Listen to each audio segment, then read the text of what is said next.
Welcome to session 7 of module 4. In this session, I am explaining the things related to the removal of inorganic solids. One of different methods which may adopted for removal of the inorganic solids present in the industrial wastewater. Removal of inorganic dissolved solids.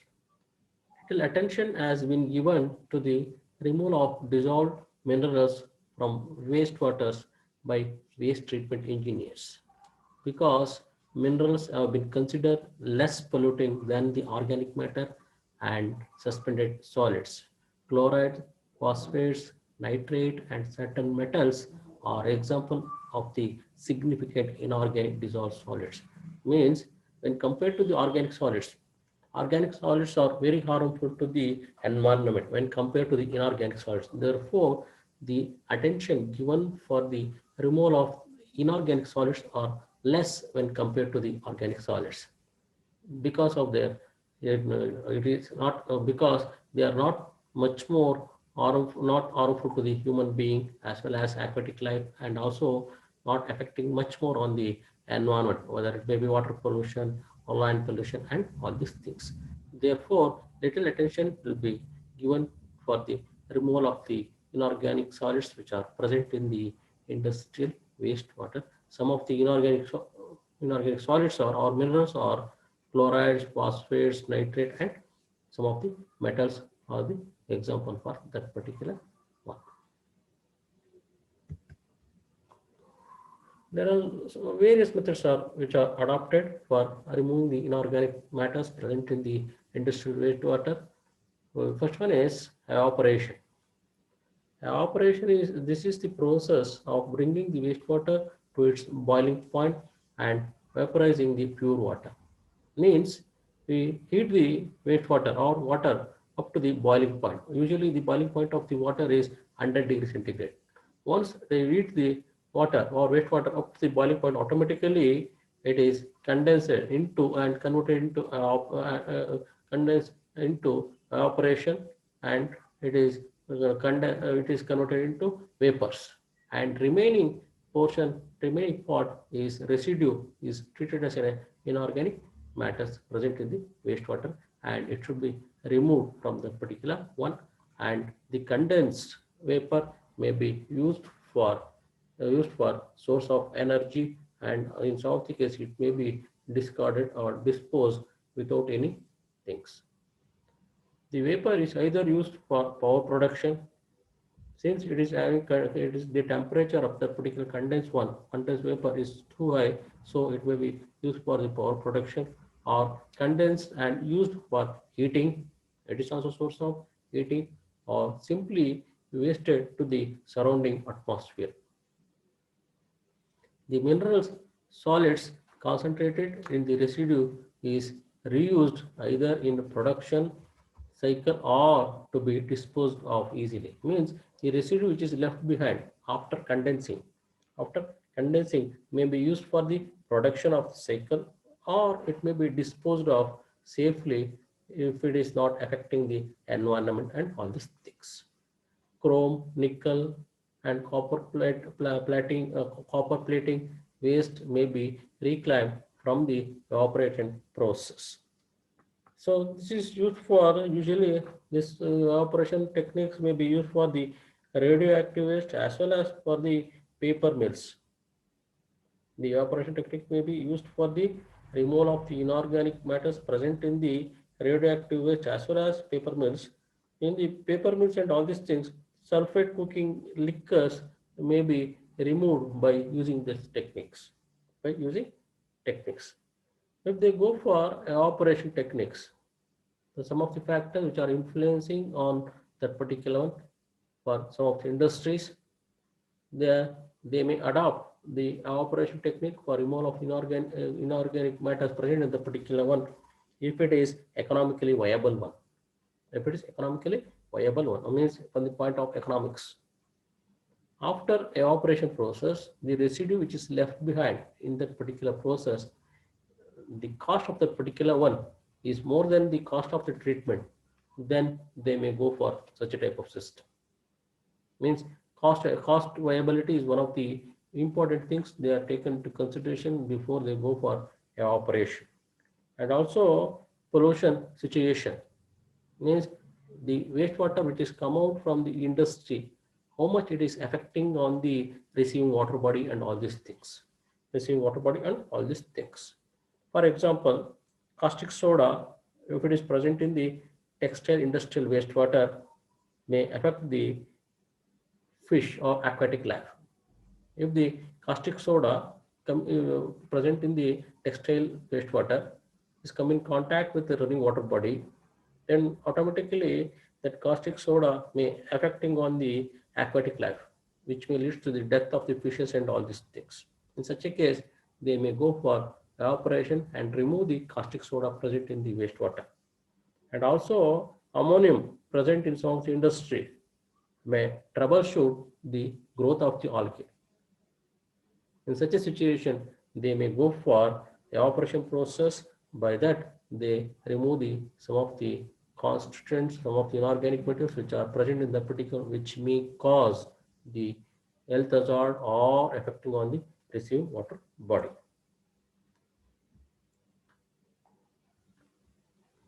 Electrodialysis. Electrodialysis. It is a separation of a solute by means of their unequal diffusion through membranes. Here they are using the membranes, by that they separate the solute from one concentration to the another concentration. It is the most useful in recovering the pure solution for reuse in manufacturing process. If they are usually using for the recovery of some of the materials from the manufacturing process. Electrodialysis is an operation requiring very little operator attention, and although its main role is to conserve raw material and to reduce plant waste, at same time it aids in waste treatment. Means the main purpose of introducing electrodialysis is to recover the raw material or conserve the raw material present in the wastewater, and also reduce the amount of waste produced in the particular one. By that, it reduces the burden on the wastewater treatment and all these things. Wastewater and all these things. It is used successfully in the recovery of the sulfuric acid in the copper, stainless steel, and other industry. Means in the copper, stainless steel, and other industries, the sulfuric acid is used in some of the manufacturing process. Means some of the stages in the manufacturing of the copper and stainless steel, they may use the sulfuric acid. So automatically they use sulfuric acid. So sulfuric acid is also mixed come out with the wastewater. So they recover the sulfuric acid from the wastewater. Then they may go for electrodialysis. In electrodialysis, the driving force of separation is natural diffusion because of concentration gradient. Means they change because of the concentration present in the effluent or industrial wastewater. From that, they may recover. Concentration gradient means at one end the concentration is more, at the other side the concentration is less. Automatically, the diffusion takes place. By that, the recovery of the metals or materials can be carried out by that particular process. Electrodialysis is another form of dialysis in which the natural driving force is enhanced by the application of electrical energy. So if you want to increase the capacity of electrodialysis efficiency and speed up the process, we may apply the electrical energy also. So if you want to remove the caustic soda from the textile industry, then also we may go for electrodialysis process. From that, it is possible to remove the caustic soda present in the particular one. So the textile industry, by using this technique, it is possible to remove up to 90-95% of the caustic soda which is present in the textile wastewater. By that it is possible to reduce the effect of the textile industrial effluent on the aquatic life and all these things when the textile industry wastewater is come in contact with the running water body or streams and all these things.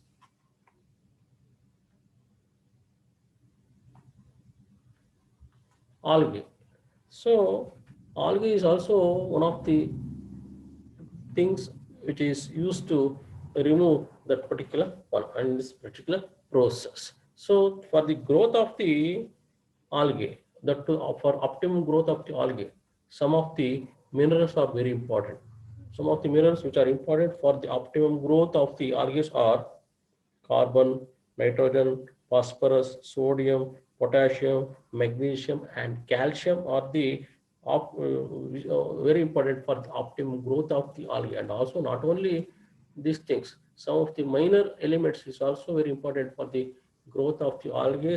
Those are iron, magnesium, so and then this one, so calcium, okay, the zinc, and all these things are also very important for the growth of the algae, but these are the minor elements. The major elements are the carbon, nitrogen, phosphorus, potash, and magnesium, calcium, and all these things are very important for the growth of the algae. Therefore, the use of the algae for removing minerals from the wastewater has been investigated. It is still under investigation, still under investigation. So this process may use for the removal of the inorganic solids. Inorganic solids. Although sedimentation and filtration do not remove any phosphorus, the algae actively growing in the ponds caused a reduction up to 42% of the phosphate content. Means for the growth of the algae, phosphate is also one of the important elements. If we are using the algae for the oxidation pond and all this thing, automatically it consumes the phosphate present in the industrial wastewater. By that, it reduces up to 46 to 42%. At the same time, growth of the algae may be enhanced by utilizing the particular one. Reverse osmosis. So it is the process for separating relatively pure water or some of the solvent from a less pure solution. So for that, usually for reverse osmosis process, they may use the semi-permeable membrane and all these things. The solution is passed over the surface of a specific semi-permeable membrane of suitable microns in size. Size of that particular one is depending upon the requirement at a pressure in excess of the effective osmotic pressure of the feed solution. Means we allow the solution to pass through the semi-permeable membrane of specified size with the pressure. By that, it is possible to remove some of the constituents which are present in that particular one. The pre-meeting liquid is collected as the product and the concentrated feed solution is generally discarded. Means if the concentration is too high, then it may be discarded. The membrane must be highly permeable to water, highly impermeable to the solutes, capable of withstanding the applied pressure without failure. Means it is mainly depending upon highly permeable to the water, means the size is very less in terms of microns. So then it is easily allow the water to pass through the particular, and at the same time it does not allow the some of the constituents which are present in the solute solution. Capable of withstanding applied pressure. Here, if you want to allow the solute to move from through the semi-permeable membrane, we are applying some pressure. So it is having a capacity to withstand against to the pressure. The chemically inert means the usually this system, reverse osmosis system, is used to remove some of the chemicals also present in the wastewater. So it is chemically inert, mechanically strong. Reverse osmosis is an advanced unit operation in water treatment. It is capable of removing at least 90% of the dissolved solids in water. So usually reverse osmosis process is one which is commonly used for the removal of the minerals and present in the drinking water also. So it should be removed up to 90% of the dissolved solids present in the water. Ion exchange. Ion exchange is basically a process of exchange certain undesirable cations and anions of the wastewater. For example, sodium, hydrogen, and other ions in resinous materials. The resin is both Fissile material may be both natural and artificial or commonly referred to as zeolite process. Zeolite process is one. This method is usually adopted for the softening process. Softening process is one in which we remove the hardness of the water. So this is the basic principle which is involved in the ion exchange. Same thing should be used for the removal of the minerals present in the industrial wastewater. Zeolite process is one which is used for softening process or removal of the hardness. There may be temporary hardness or permanent hardness, calcium hardness or magnesium hardness. Calcium and magnesium ions present in the water will be removed by the process of zeolites, in which we are using the resins which are natural one or artificial one. Usually in the zeolite we are using the artificial resins. The other some of the methods which are adopted for removing the inorganic solids are chemical precipitation or coagulation. The coagulation is a process in which we remove the colloidal particles which are present in that particular one. So colloidal particles are in the form of dissolved form. So we may remove that particular one also. Chemical oxidation. Oxidation is a process in which we remove the inorganic materials, and thermal reduction in all some of the process which are adapted for removal of the inorganic solids present in the industrial waste water. Some of the MCQs related to this chapter are as follows. Sedimentation is process using gravity to remove the suspended solids from water. It's a true. What are the ponds constructed for removing the entertained solids called settling basins? The tanks built with the mechanical means for continuous removal of solids being deposited by sedimentation are called clarifiers. Sedimentation tank is also called as settling tank. Yes, it is true. What is the accumulated layer at the bottom of the tank called as sludge? So the solids which are deposited at the bottom of the tank are usually termed as a sludge. How many types of sedimentary tanks are based on the method of operation? Usually it is two. How many types of the sedimentary tanks are present based on the shape of the tank? It is also two. What is the time period for which water is stored in fill and draw type of sedimentation tank? It is 24 hours. How many hours does the removing of settleable particles require in fill and draw type of sedimentation tank? It is 6 to 12. And which of the following sedimentation tank the flow may be either horizontal or vertical? It is in a rectangular. Thank you.